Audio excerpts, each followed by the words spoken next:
लेकिन ये देशद्रोही जो खड़ा हुआ है ना, इसके मेरा दिमाग खटक जाता है। देशद्रोही कैसे? देशद्रोही है जो बंदा वहाँ खड़ा होकर ये बोल दे रहा है देश के टुकड़े होंगे। वहाँ नारे लगे थे, कौन से नारे लगे थे? देश तेरे टुकड़े होंगे, ऐसे कुछ लगे, देश के टुकड़े होंगे, और अजब जिंदा है, ऐसे कुछ नारे लगे गए थे वहाँ पर। वो वहाँ पर उपस्थित थे या नहीं थे? नहीं थे, लेकिन उनके साथी थे। गृह मंत्रालय से जब पूछा गया कि हमारे देश में टुकड़े टुकड़े गैंग कौन है, उन्होंने कहा कोई नहीं है। तो आप सरकार की बात मानेंगे या आप अपनी बात मानेंगे? सर जो मैंने देखा है वो कैंपस में थे। वो डॉक्टर वीडियो थी, एडिट करा हुआ वीडियो था, बाद में पता चला। आप ये बताइए वहाँ पर नारे लगे थे बताइए? नहीं लगे थे, नहीं तो आप तक जेल में नहीं सर। लगे थे नहीं लगे। डॉक्टर कन्हैया कुमार, सरकार उसको जेल में डालती, अगर उसके साथ हो तो सरकार में जेल में डालती। इतना कमजोर है कि कन्हैया कुमार को गिरफ्तार नहीं कर सकता। अगर वो केजरीवाल को झूठे केस में फंसा सकता है तो उसको अगर टुकड़े टुकड़े कहेंगे तो उस गृह मंत्री की इतनी औकात नहीं है कि वो गिरफ्तार कर सके। वो किसी ने बना गृह मंत्री? ये झूठी अफवाहें और बकवास करते लोग। सेक्शन कौन सा लगा हुआ है ये बताओ? टुकड़े टुकड़े उसमें सेक्शन कौन सा लगा हुआ है बताओ हमें। नहीं आप बताओ सेक्शन कौन सा लगा हुआ है? लेकिन ये फैक्ट बात है कि 100 हिंदुओं के बीच में एक मुसलमान रह सकता है, लेकिन 100 मुसलमान के बीच एक हिंदू नहीं रह सकता है। क्या मनोज तिवारी ने काम नहीं किया है बिल्कुल भी, ये फैक्ट बात है। नहीं किया है सर, मैं भी बीजेपी सपोर्ट होने ऐसी बात नहीं है, लेकिन जो फैक्ट बात है, फैक्ट बात है, जो काम नहीं किया तो नहीं किया। गौतम गंभीर जी ने काम किया था, गौतम गंभीर जी ने काम किया है। क्या नाम बताया आपने? सर मनीष शर्मा नाम मेरा। मनीष जी, लगातार यहाँ पर जो है अब एक दिन बचा है प्रचार का, किस तरह से देखते हैं? अभी जब बात यहाँ पर चल रही थी तो प्रधानमंत्री के भाषणों को याद किया जा रहा था कि वो हिंदू मुस्लिम कर रहे हैं, आपको लगता है ऐसा है? सर हिंदू मुस्लिम कर रहे होते तो कश्मीर के अंदर हमारे ब्राह्मण भाई मारे गए थे, वो क्या था फिर? अगर ये अभी हिंदू मुस्लिम हो रहा है तो मुजफ्फरपुर में दंगे हुए थे, वो क्या थे? जब इनका ही एक गृह मंत्री पता नहीं इनका नंबर को ढंग से याद नहीं है, उनका मंत्री जी कोई, वो यूँ कहते हैं कि सिर्फ परिवारों के अंदर मुसलमानों का ही हक है पहला। ये क्या मतलब बनता है? हिंदू मुस्लिम कहाँ से हुए मुझे बताइए ना आप मुझे। हिंदू मुस्लिम ये जो बयान है, जो आपने कहा कि मुसलमानों का पहला हक है, वो सिर्फ मुसलमानों की बात नहीं हुई थी, वहाँ पर अल्पसंख्यकों की बात हुई थी जिसमें और भी कास्ट तो है। सर अल्पसंख्यक तो अल्पसंख्यकों का नाम लिया जाता है, हिंदू मुसलमान का ही क्यों नाम लिया गया? अल्पसंख्यक अंदर तो आप जैन धर्म भी आता है, आपका सिख भी आता है, आपका मुस्लिम भी आता है, पारसी भी काफ़ी आते हैं, लेकिन मुसलमान को ही नाम क्यों लिया गया? मैं आपसे पूछना चाहता हूँ क्यों लिया गया? ये भी कहा ना उन्होंने कि जो पिछड़े लोग हैं, जो जिनकी स्थिति खराब है, महिलाएं हैं इस देश की, अल्पसंख्यक है, स्पेशली मुस्लिम है, इस तरीके से उन्होंने बोला था। सर मुसलमानों के नाम मैंने जो बयान देखा गया है मैं उसी हिसाब से बता रहा हूँ, मुझे नहीं लगा। हाँ जी सर। पर अभी जो प्रधानमंत्री जब ये कहते हैं कि आपके महिलाओं के मंगलसूत्र तक नहीं बचेंगे, आपकी संपत्तियों को बांट दिया जाएगा, लगता है कि उनका बयान ठीक है? इस तरीके के बयान देने चाहिए या फिर उन्हें 10 साल के अपने कार्यकाल में जो काम उनके बेहतर हुए हैं वो गिनवाने चाहिए? मेरे हिसाब से उन्होंने अगर ये बयान दिया, मैंने तो सुना नहीं है ये बयान, लेकिन उन्होंने दिया है तो वो गलत है। वो गलत है कि मंगलसूत्र बिक जाएंगे या आप जो बोलोगे ज़मीन बिक जाएंगी, लेकिन ये फैक्ट बात है कि 100 हिंदुओं के बीच में एक मुसलमान रह सकता है, लेकिन 100 मुसलमान के बीच एक हिंदू नहीं रह सकता है। ये फैक्ट बात है। कैसे फैक्ट है बताओ? सर आप मुझे तो बताइए, सीलमपुर के अंदर मेरा एक परिवार रहता है, वहाँ पर उस बंदे को मकान बेच के आना पड़ा, क्योंकि वहाँ पर कभी हड्डी फेंक देना, कभी कुछ फेंक देना, उनको ये बोला जाता है धर्म चेंज करो। ये क्या मतलब है? नहीं है, इस देश के अंदर देखो मिली जुली आबादी है, बिल्कुल सर है। बहुत से आपको ऐसी जगहें मिल जाएंगी, गांव मिल जाएंगे जहां पर कहीं मुस्लिम ज़्यादा हैं, 2-4 घर हिंदुओं के हैं, जहां पर हिंदू मेजोरिटी में है, 2-4 घर मुस्लिमों के, सब रह रहे हैं। मैं प्रैक्टिकली बता रहा हूँ, मैं प्रैक्टिकली बताइए मैंने आपको बात। ये बात है, आप सीलमपुर में जाइए, काफ़ी ऐसे एरिया हैं जहाँ पर ये हो रहा है। गदापुरी आपने देखा पास, वहाँ जाइए, वहाँ पता चल जाएगा आपको। हाँ जी सर। अच्छा ये बताइए, ठीक है, अभी जो मतदान लोग कर रहे हैं और आप भी करेंगे वोट, किन मुद्दों पर जो है वोट करोगे? सबसे पहले देश की सुरक्षा। देश के लिए तो सब कर ही रहे हैं, लोकतंत्र का ये पर्व है, सभी को मनाना चाहिए। बिल्कुल सर, बिल्कुल बिल्कुल बिल्कुल। मुद्दे क्या एक हैं? तो विकास। सरकार से आप क्या चाहते हैं? विकास चाहते हैं, रोजगार चाहते हैं और सुरक्षा चाहते हैं, ये चाहते हैं। रोजगार पर काम किया है मोदी सरकार ने? सर बिल्कुल किया है। अच्छा। हाँ जी सर। अब ये मैं अगर रोजगार की आप सारे ही बंदे सरकारी नौकरी पे भागेंगे, एक सेकंड इधर बात कर लेते हैं, भाई साहब कुछ बोल रहे हैं जी। बंदे सरकारी नौकरी पे भागेंगे तो प्राइवेट सेक्टर में कौन काम करेगा? 2012 के अंदर मैं एक प्राइवेट जॉब में काम करता था, 9,000 रुपये सैलरी थी। 2012 से आज 2024 आ गया, आज मेरी सैलरी 50 से प्लस है, नॉर्मल सी बात। इतने लोग, जितनी सरकारी नौकरियां, हर कोई अगर सरकारी नौकरी मांगेगा तो प्राइवेट सेक्टर कहाँ जाएगा? आज के टाइम में सरकारी नौकरी किस लिए होती है कि एक बुढ़ापा सेफ है मेरा। नहीं सरकारी, मैं आपको बुढ़ापा, लेकिन प्राइवेट सेक्टर में गवर्नमेंट सेक्टर से ज़्यादा सैलरी आज भी है। वो ठीक है, लेकिन जो रिक्त पद पड़े हैं सरकारी नौकरी में, कम से कम उन्हें तो भरा जाए। मेरा कस्टमर है, उसकी 4 लड़की 1 लड़का है। मैं अभी स्पीकर ऑन करके बात सुनवा दूंगा। 3 लड़की दिल्ली पुलिस में, एक लड़का बीएसएफ में लग चुका है अभी 4 महीने पहले। उस मेहनत करा। हम उस टाइम नहीं मेहनत कर पाए यार, उस टाइम हमारी क्वालिफिकेशन उस तरह की नहीं थी, हम नहीं अप्लाई कर पाए, हमको नहीं जॉब मिली। हम प्राइवेट सेक्टर में ठीक है, ग्रोथ तो प्राइवेट सेक्टर में भी है ना। हर सब जगह है। कंपनी हर महीने, हर साल 10% सैलरी बढ़ा रही है। 10% ग्रोथ का मतलब, मेरी अगर 30,000 रुपये सैलरी है, 10% मेरी ग्रोथ 33,000 हर साल बढ़ रही है। अभी क्या लग रहा है कन्हैया और जो जिस तरीके से मनोज तिवारी हैं 10 साल, मनोज तिवारी या कन्हैया कुमार, आज के टाइम में जो पलड़ा भारी है मनोज तिवारी का भारी है।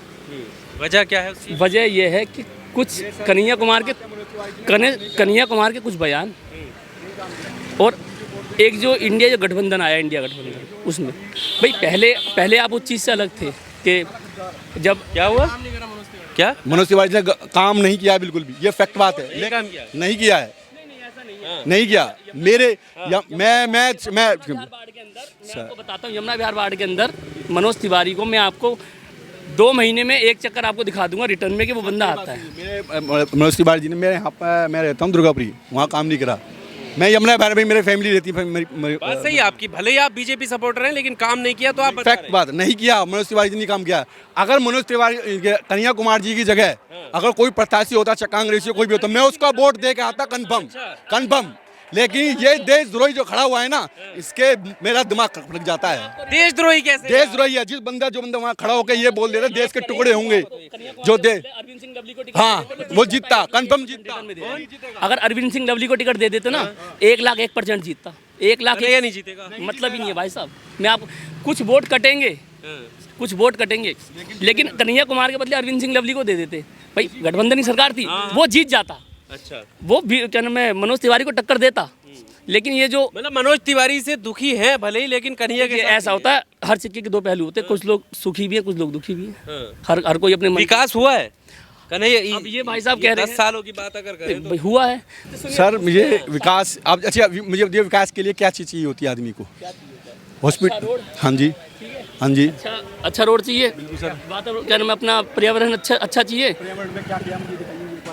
क्या नहीं किया भाई? वही तो पूछ रहा हूँ, क्या किया है? आप मुझे एक चीज़ बताओ, क्या नहीं किया? सर मैं भी बीजेपी सपोर्ट हूँ, ऐसी बात नहीं है, मैं सपोर्टर की नहीं कर रहा यार, लेकिन जो फैक्ट बात है, जो काम नहीं किया तो नहीं किया। सपोर्टर यहाँ कुछ गौतम गंभीर जी ने काम किया था, गौतम गंभीर जी ने काम किया है, इसमें कोई दुराई नहीं है। ने काम किया था, उन्हें ट्वीट करके खुद ही अपना हाँ फैक्ट बात है, वापस लिया, फैक्ट बात है। रीजन ये था, वो जितना यहाँ काम कर रहे हैं, वो आईपीएल वगैरह में 1 रुपए की जो रसोई चल रही है, वहाँ से उनका पैसा आता था, वो आईपीएल वगैरह में। आपसे बात ये चल रही थी, जैसे आपने कन्हैया कुमार का जिक्र किया, क्या उनकी जगह कोई और होता वो जीत जाता, मनोज तिवारी हार जाता है, लेकिन अभी नहीं। तो कन्हैया कुमार को ऐसे क्यों बोल रहे हैं आपकी, मतलब वो देशद्रोही है या क्या? JNU में इन्होंने पढ़ाई करी है, मुझे नहीं पता कहाँ तक करी है। PhD होल्डर है वो, पढ़े लिखे हैं। हाँ बिल्कुल है, लेकिन आप ये बताइए, वहाँ खड़े होके जब प्रदर्शन हुआ था कुछ, तो वहाँ नारे लगे थे। कौन से नारे लगे थे? देश तेरे टुकड़े होंगे, ऐसे कुछ लगे, देश के टुकड़े होंगे, और जब जिंदा है, ऐसे कुछ नारे लगे गए थे वहाँ पर।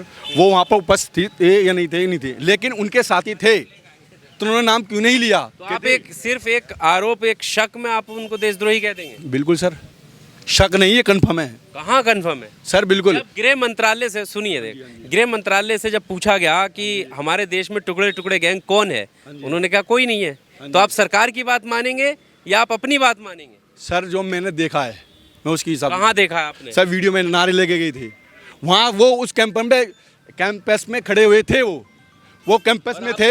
वो डॉक्टर वीडियो थी, एडिट करा हुआ वीडियो था, बाद में पता चला। आप ये बताइए, वहाँ पर नारे लगे थे बताइए? नहीं लगे थे, नहीं तो अब तक जेल में नहीं। सर लगे थे नहीं लगे। डॉक्टर कन्हैया कुमार जिंदाबाद। अरे रुको, ये नारे मत लगाओ। सरकार उसको जेल में डालती, अगर उसके साथ हो तो सरकार में जेल में डालती। इतना कमजोर है कि एक कन्हैया कुमार को गिरफ्तार नहीं कर सकता। अगर वो केजरीवाल को झूठे केस में फंसा सकता है तो उसको अगर टुकड़े टुकड़े कहेंगे तो उस गृह मंत्री की इतनी औकात नहीं है कि वो गिरफ्तार कर सके।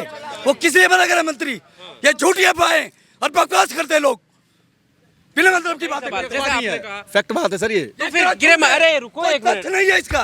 एक तथ्य बताइए, कौन है बताइए, दिखाइए, निकालिए वीडियो निकालिए। ये कह रहे हैं उसमें सेक्शन कौन सा लगा हुआ है ये बताओ, टुकड़े टुकड़े उसमें सेक्शन कौन सा लगा हुआ है बताओ हमें। नहीं आप बताओ सेक्शन कौन सा लगा हुआ है, आप हमें जवाब दो, सेक्शन कौन सा लगा हुआ है। तो उसने टुकड़े टुकड़े गैंग के नागे लगाए तो सेक्शन कौन सा वो कोर्ट में कैसे पहुंचे थे? पुलिस वाले क्यों लेके गए थे उनको? केजरीवाल को भी बंद कर दिया ऐसे कहा, ये तो तानाशाह है, कुछ भी करते कोर्ट में क्या, फिर सुप्रीम कोर्ट ने बरी कर दिया, प्रूफ दे नहीं पाए ना, सुप्रीम कोर्ट ने बरी कर दिया, सुप्रीम कोर्ट ने बरी कर दिया ना, प्रूफ नहीं दे पाए ना। कोर्ट से बड़ा कोई नहीं ना है, जमानत तो नहीं है, कोई नहीं है। एक मिनट हजारों लाखों करोड़ों बेगुनाह लोग कोर्ट के अंदर बंद हैं और जब वो बरी हो जाते हैं ना फिर किस पे आरोप लगाओगे बताओ? जब कोर्ट ने उनको बरी सिद्ध कर दिया और वो आरोप नहीं हुए तो आप उनको दोषी कैसे कह सकते हैं? बरी हुए? आपको यही जानकारी नहीं है? ये जानकारी नहीं है मेरे को, बरी हुए नहीं हुए ये जानकारी नहीं है। आप कैसे कह रहे हैं? बिना अफवाह नहीं उठाइए लो, अफवाह बात मत उठाया कीजिए लो, अफवाह बात मत उठाया करे। तो बीजेपी में भरे पड़े हैं। हाँ एक हमारी मेडलिस्ट जंतर मंतर पे घुसे, उनके लिए मैंने तो ब्रजभूषण के लिए कुछ किया नहीं, आज में और कहते हो टुकड़े टुकड़े गैंग को। अरे एक बात का उन्हें अपनी बात रखने का अधिकार है, ऐसा नहीं है। एक मिनट, जानकारी नहीं थी, हमने बता दिया, उस पर कोई एलिगेशन नहीं है, वो कोई कन्विक्शन नहीं है, वो अपराधी नहीं है, उसको झूठा बरगलाया कोई अपराधी नहीं है। जो अच्छा करते हैं उसको पाप कहते हैं और जो पाप कर रहा है उसको अच्छा कहते हैं। कौन कर रहा है पाप? आप समझ गए होंगे आप। ऐसे तो हम इससे तड़ी पार हो गया था। ऐसे तो हम इससे तड़ी पार अरेस्ट करना चाहिए ना, तड़ी पार है अमित शाह, अमित शाह तड़ी पार है, तो उसको भाई उसको अरेस्ट करना चाहिए ना। ऐसा ही किसी को कह दीजिएगा तड़ी पार हो जाएगा। अब की बार पीएम केयर फंड के द्वारा और इलेक्ट्रल बॉन्ड के द्वारा सुप्रीम कोर्ट ने असंवैधानिक घोषित किया। बीजेपी गई, बीजेपी के बदला इलेक्ट्रल बॉन्ड को सुप्रीम कोर्ट ने असंवैधानिक घोषित किया। आज में एक चंदा हमारा प्रधानमंत्री खुद चंदा, ये कह रहे हैं, एक मिनट मेरी बात सुन लो, ये कह रहे हैं कि कन्हैया कुमार की जगह कोई और कैंडिडेट होता, अरविंद सिंह लवली होते या कोई और होता तो मनोज तिवारी हार जाते, लेकिन अभी नहीं हारेंगे क्योंकि कन्हैया कुमार पर वोट नहीं जाएगा। जाएगा। 5 लाख वोट से चैलेंज के साथ कर रहे हैं, वो डिलीट कर रहे हैं 5 लाख वोट से। वो 4 जून को पता चल जाएगा सर। अच्छा 4 तारीख को पता लग जाएगा भाई, देख लीजिए। जो मैं अपने एरिया का अभाव बता रहा हूँ उस तरीके से बता रहा हूँ। मेरे फ्रेंड सर्कल भी है, ठीक है, आपके एरिया में नहीं देखा मेरी बात बोलेंगे सर। बोलने तो दो अभी। अब आसपास के एरिया जैसे मेरा फ्रेंड सर्कल है, सब यही बोल रहे हैं उन्होंने, क्या अगर कन्हैया कुमार जगह और दूसरा कैंडिडेट होता तो हम वोट दे के आते। मैं खुद कह रहा हूँ मनोज तिवारी की जगह मैं दूसरा कैंडिडेट को वोट दे के आता क्योंकि उन्होंने काम नहीं किया है। हाँ चलिए, तो एक गर्मा गर्म बहस देखिए यहाँ पर देखने को मिली कन्हैया कुमार को लेकर, और जो आरोप है वो कहीं ना कहीं लोगों के बीच में भी है। कन्हैया कुमार का जो नारे वाला आरोप था, हालांकि ये साबित नहीं हो पाया कि उन्होंने इस तरीके के नारे लगाए हैं। डॉक्टरेट वीडियो कई तरीके से लिख ली थी, लेकिन जैसा अभी ये बोल रहे थे कि लोगों के बीच में जो माहौल है वो कहीं इस तरह का बना हुआ है। बहरहाल अब देखते हैं, क्योंकि 25 तारीख को दिल्ली में मतदान होने वाला है। जनता किसको चुनती है ये आने वाला वक्त बताएगा। इस वीडियो में सिर्फ इतना ही। आपको क्या कुछ कहना है कमेंट बॉक्स में सारे लिखकर अपनी राय ज़रूर रखिएगा।